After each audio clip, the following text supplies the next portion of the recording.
नमस्कार, मैं हूं राज ठाकुर आपके साथ। आप देख रहे हैं न्यूज 18 पंजाब हरियाणा हिमाचल। बुलेटिन में शुरुआत करेंगे राज्यसभा में हुए पीएम नरेंद्र मोदी के संबोधन के साथ, जहां उन्होंने राष्ट्रपति के अभिभाषण पर जवाब दिया और विपक्ष पर निशाना साधा।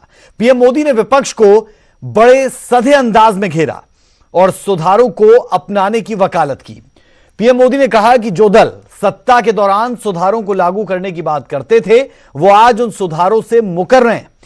अपने 77 मिनट के भाषण में पीएम मोदी ने किसान आंदोलन, बंगाल और कृषि कानून, आत्मनिर्भर भारत और कोरोना वैक्सीन से मानव कल्याण का जिक्र किया।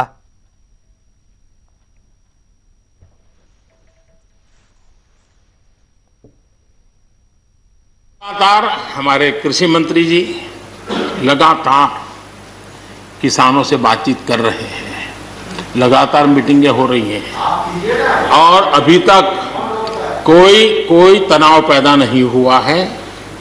एक दूसरे की बात को समझने का, समझाने का प्रयास चल रहा है और हम लगातार आंदोलन से जुड़े लोगों से प्रार्थना करते हैं कि आप आंदोलन करना आपका हक है, लेकिन इस प्रकार से बुजुर्ग लोग वहां बैठे ये ठीक नहीं है। आप उनको सबको ले जाइए, आप आंदोलन को खत्म कीजिए। आगे बढ़ने के लिए मिल बैठ करके चर्चा करेंगे, रास्ता खुले है।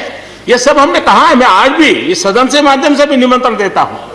ये बात निश्चित है, हमारी खेती को खुशहाल बनाने के लिए फैसले लेने का ये समय है। इस समय को हमने गंवा नहीं देना चाहिए। हमें आगे बढ़ना चाहिए, देश को पीछे नहीं ले जाना चाहिए। पक्ष हो, विपक्ष हो, आंदोलनरत साथी हो, इन सुधारों को हमने मौका देना चाहिए और एक बार देखना चाहिए कि इस परिवर्तन से हमें लाभ होता है कि नहीं होता है। कोई कमी हो तो उसको ठीक करेंगे और कहीं ढिलाई है तो उसको कसेंगे। ऐसा तो है नहीं कि सब दरवाजे बंद कर दिए बस। और इसलिए मैं कहता हूं,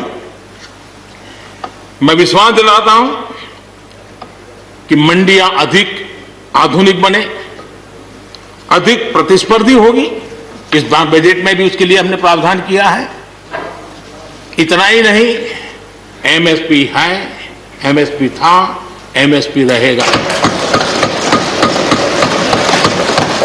इस सदन की पवित्रता समझे हम, और हम ये न भूलें कि कुछ लोग हमारे खास करके पंजाब के, खास करके सिख भाइयों के दिमाग में गलत चीजें भरने में लगे हैं। ये देश हर सिख के लिए गर्व करता है। देश के लिए क्या कुछ नहीं किया इन्होंने। उनका जितना हम आदर करें उतना कम है।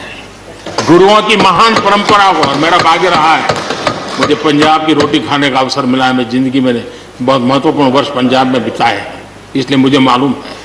और इसलिए जो भाषा उनके लिए कुछ लोग बोलते हैं, उनको गुमराह करने के जो लोग प्रयास करते हैं, इससे कभी देश का भला नहीं होगा। अच्छा है, आदरणीय डॉक्टर मनमोहन सिंह जी यहां मौजूद है। मैं उन्हीं का एक कोट आज पढ़ना चाहता हूं। हो सकता है जो यूटर्न कर रहे हैं वो मेरी बात माने या न माने, मनमोहन सिंह जी की तो बात जरूर मानेंगे। आदरणीय मनमोहन सिंह जी ने किसान को उपज बेचने की आजादी दिलाने, भारत को एक कृषि बाजार दिलाने के संबंध में अपना इरादा व्यक्त किया था और वो काम हम कर रहे हैं। और मुझे आप लोगों को गर्व होना चाहिए। देखिए, मनमोहन सिंह जी ने कहा था वो मोदी को करना पड़ रहा है, गर्व कीजिए। देख रहा हूं कि पिछले कुछ समय से इस देश में एक नई जमात पैदा हुई है, एक नई बिरादरी सामने आई है, और वो है आंदोलन जीवी। ये जमात आप देखोगे, वकीलों का आंदोलन है वो न वहां नजर आएंगे, स्टूडेंट का आंदोलन है वो वहां नजर आएंगे, मजदूर का आंदोलन है वो वहां नजर आएंगे, कभी पर्दे के पीछे, कभी पर्दे के आगे। एक पूरी टोली है जी जो आंदोलन जीवी है। वो आंदोलन के बिना जी नहीं सकते हैं और आंदोलन से जीने के लिए रास्ते खोजते रहते हैं। हमें ऐसे लोगों को पहचानना होगा कि वो जो सब जगह पे पहुंच करके और बड़ा आइडियोलॉजिकल स्टैंड दे देते हैं, गुमराह कर देते हैं, नए नए तरीके बता देते हैं। देश आंदोलन जीवी लोगों से बचे।